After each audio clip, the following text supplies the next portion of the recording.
Halo semua, pada kesempatan ini kita akan membahas mengenai Entity Relationship Diagram. Pada sesi ini, kita akan mencoba menjawab satu buah pertanyaan saja. Bagaimana cara mengekspresikan data requirement? Data requirement sudah kita lakukan pada sesi sebelumnya. Kita sudah melakukan pemahaman terhadap problems, kita lakukan analisis terhadap problems, kita listing entity yang ada di sana, dan termasuk juga atribut atau member dari setiap entity. Selain itu, kita juga meng-create beberapa asumsi yang pada case kita itu masih belum jelas. Akhirnya kita punya list of entities beserta members masing-masing. Mengekspresikan apa yang ada dalam benak kita atau data requirement yang ada dalam benak kita menjadi penting. Kenapa? Karena dengan mendeskripsikan hal tersebut, kita bisa mengkomunikasikannya kepada teman kita yang lain untuk mendapatkan feedback atau bahkan bisa ada improvement dari apa yang sudah kita hasilkan. Nah, dengan demikian, maka data requirement kita akan menjadi lebih bagus. Nah, bagaimana cara kita mengkomunikasikan ini? Ya, itu yang akan kita bahas di sesi ini dengan menggunakan Entity Relationship Diagram. Entity Relationship Diagram merupakan pemodelan yang digunakan untuk mengekspresikan data requirements. Beberapa hal yang tercakup dalam Entity Relationship Diagram adalah yang pertama, entitas. Yang kedua, member dari entitas atau atribut dari entitas. Dan yang ketiga, relationships between entity atau relationship antar entitas. Jadi antara entitas yang satu dengan yang lain mungkin saling berelasi atau saling berhubungan. Nah, kita akan bahas lebih lanjut pada sesi berikutnya. Baik, kita lihat contohnya di sini. Untuk entitas dan members itu digambarkan seperti di sebelah kanan ini ya. Jadi untuk entitasnya ditulis dalam sebuah box, kemudian untuk atributnya atau untuk member dari entitas tersebut ditulis dalam oval. Jadi ada oval shapes, kemudian dalamnya teman-teman tulis attributes-nya atau membernya. Kemudian oval ini atau atribut-atribut ini dihubungkan dengan sebuah straight line. Nah, lebih jauh lagi kalau kita perhatikan di sana ada atribut yang diberi underline ya. Jadi ada underline-nya, ada garis bawahnya, itu disebut dengan key attribute. Nah, kita akan bahas ini di sesi yang lain. Kemudian ada juga atribut yang sifatnya multi-valued atau bisa banyak nilainya. Jadi sebagai contoh di sini authors. Karena sebuah buku bisa saja ditulis oleh lebih dari satu author. Jadi nilainya bisa banyak atau value-nya bisa banyak. Contoh lain yang multi-valued misalnya antara kita dengan nomor telepon kita. Nah, kadang-kadang kan ada saja orang yang punya dua handphone misalnya. Tentu ada dua nomor misalnya. Jadi itu tergolong multi-valued. Jadi nomor telepon itu tergolong multi-valued. Nah, setelah tadi kita melihat bagaimana cara menggambarkan entity dan atributnya, sekarang bagaimana cara menggambarkan relationships-nya atau hubungan antara entitas yang satu dengan entitas yang lain. Nah, ini ada beberapa cara, ada dengan chain notation, crossword notation, ada Barker, dan UML class diagram. Nah, untuk kita hanya akan menggunakan dua, antara chain dan cross.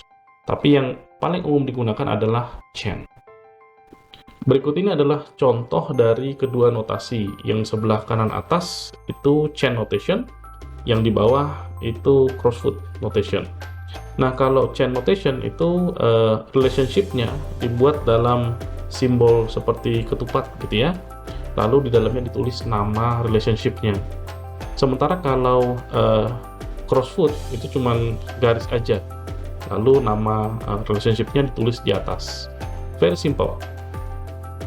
Lebih lanjut, relationship ini ada beberapa jenis ya. Ini adalah bentuk yang paling umum.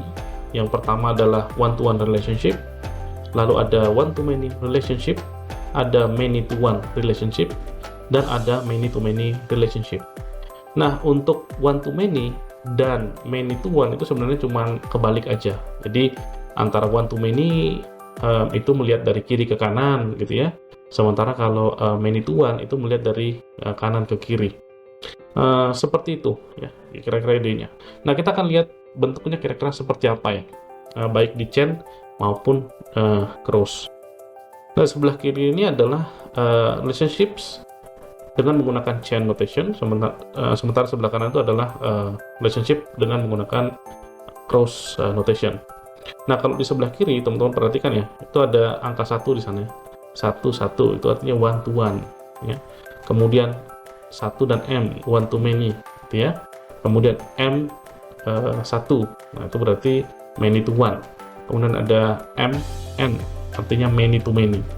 Simple ya. Nah, kalau sebelah kanan juga kurang lebih idenya sama. Nah, untuk one to one, di cross itu tidak ada teks apapun, artinya satu ke satu. Kemudian ada yang kayak akar gitu ya di sebelah kanan, itu artinya many. Ya, inilah yang bentuknya mirip dengan crowsfoot atau kakinya gagak ya, karena hitam dia, terus kayak kakinya burung gitu ya. Jadi disebut dengan crowsfoot itu karena ya kayak akar gitu, kayak kaki gagak. Kemudian yang berikutnya itu many to one. Jadi crossfootnya di sebelah kiri, lalu sebelah kanan itu tidak ada, artinya many ke satu gitu ya, many to one. Kemudian untuk yang terakhir ya, kedua sisi ada crossfootnya. Jadi sebelah kiri many, di sebelah kanan juga many.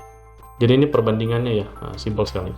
Nah, kita akan bahas case ini satu persatu di sesi-sesi yang lain. Nah, tadi kita sudah melihat ERD ya, meskipun kita belum in action atau kita belum praktikkan langsung cara menggunakannya, which is kita akan lakukan di sesi yang lain. Tapi pertanyaannya adalah kenapa sih kita perlu pakai model, atau kenapa sih perlu pemodelan? Nah, dengan pemodelan sebenarnya kita mengabstraksi dunia nyata. Meskipun data requirement itu ada di benak kita, tapi itu benda yang real. Cuman bentuknya masih tacit aja, masih dalam bentuk knowledge di benak kita. Maka kita tuangkanlah itu ke dalam sebuah model. Model yang cukup sehingga orang lain bisa baca, bisa paham, kemudian bisa memberikan feedback untuk kita.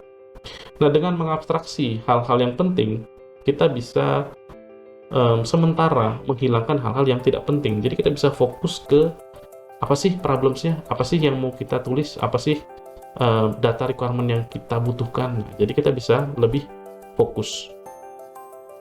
Sampai di titik ini kira-kira seperti apa ya situasi kita? Nah, sebelumnya kita sudah membahas mengenai data requirement, dan saat ini kita membahas mengenai bagaimana cara mendeskripsikan data requirement tersebut. Meskipun kita belum in action, saya pikir teman-teman sudah mendapatkan gambaran besar kira-kira nanti bentuk dari ERD case study yang kita sudah bahas sebelumnya, yaitu Campus Library akan seperti apa. Itu akan kita bahas next time ya, tapi at least sekarang teman-teman sudah melihat, oh nanti kita akan gunakan diagram semacam ini. Baik, kira-kira apa yang bisa kita simpulkan dari sesi kali ini? Yang pertama adalah ERD dapat digunakan untuk mendeskripsikan atau menuangkan pemikiran kita mengenai data requirement. Kemudian di ERD ada entity, ada attributes atau member, kemudian ada relationships. Nah, untuk relationships ini digambarkan dengan menggunakan chain atau menggunakan crossfoot notation. Yang lebih umum sih chain notation ya. Jadi kita akan gunakan chain notation.